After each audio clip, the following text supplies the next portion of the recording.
Be ready. On the count of 3, 2, 1, start. अध्यक्ष महोदय, 10वीं पंचवर्षीय योजना पर विचार करते समय सदन के दोनों पक्षों के सदस्यों ने जो महत्वपूर्ण प्रश्न उठाए हैं, उन पर विचार किया जाना बहुत आवश्यक है।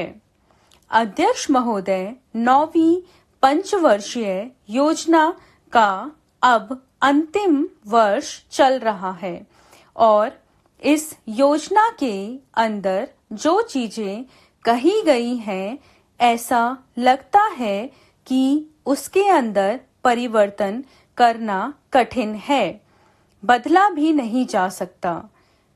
अध्यक्ष महोदय, कुछ चीजें की जा सकती हैं। उसके अंदर आज भी कुल कितना खर्च है, यह तय नहीं किया गया। केवल कटौती ही निश्चित की गई है।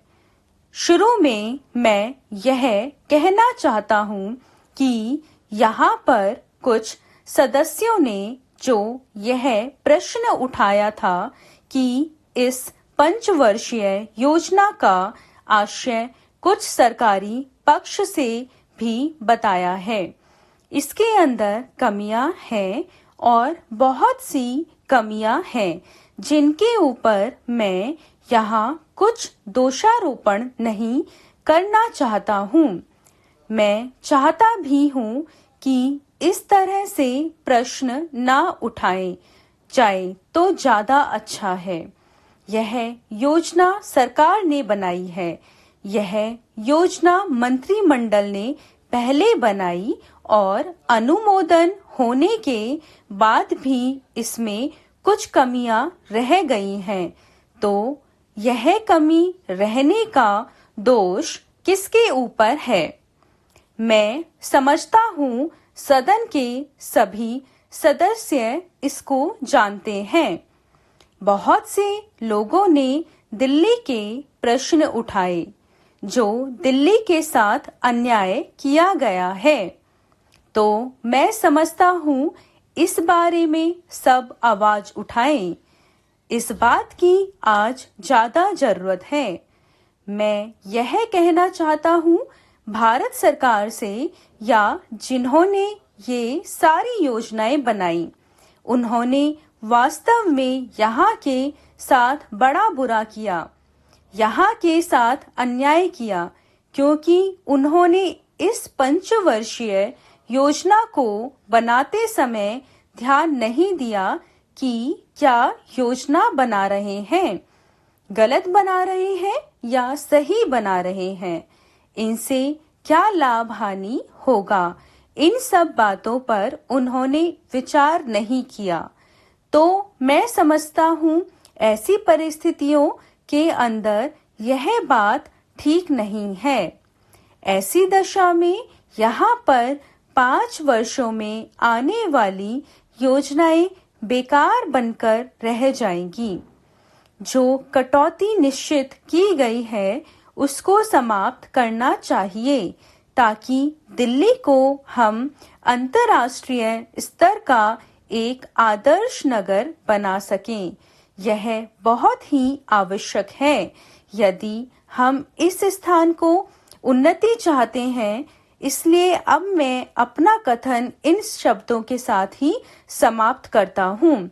अध्यक्ष महोदय, आपने मुझे 10वीं पंचवर्षीय योजना पर बोलने का अवसर दिया, इसके लिए मैं आपका आभारी हूँ।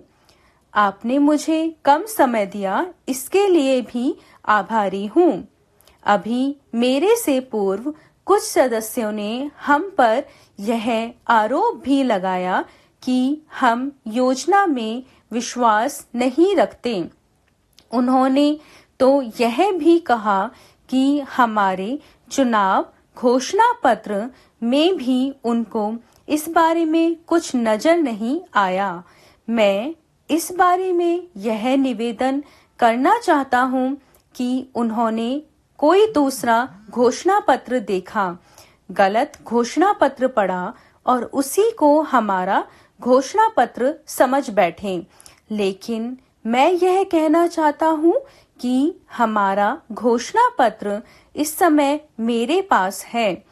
इस घोषणा पत्र में हमारी घोषणा में योजना के बारे में स्पष्ट रूप से कहा गया है कि हम योजना पर विश्वास रखते हैं, लेकिन ऐसी योजना पर विश्वास नहीं रखते जो जनता के दुखों को दूर नहीं कर सकती, जो जनता के कष्ट दूर नहीं कर सकती।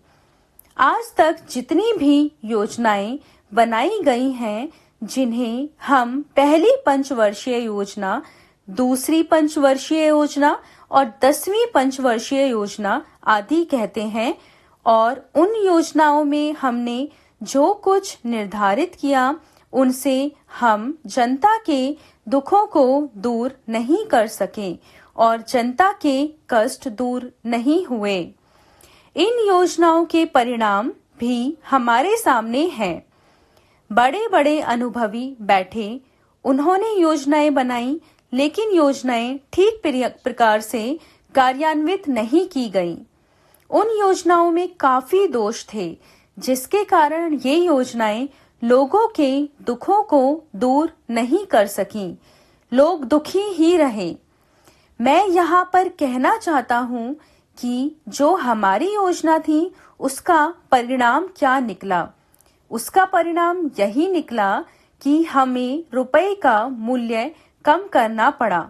जो योजना होती है वह राष्ट्रधन को ऊंचा करने के लिए बनाई जाती है, लेकिन हमारे सामने आंकड़े हैं, इसका परिणाम हमारे सामने है।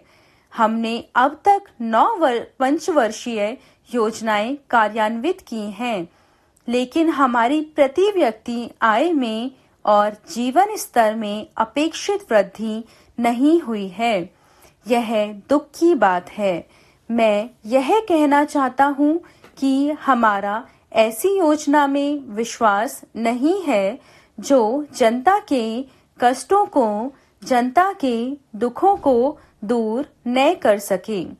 हम ऐसी योजनाओं पर विश्वास करते हैं जो उनकी आयु बढ़ा सके, उनका आर्थिक विकास कर सके, उन्हें उन्नत कर सके।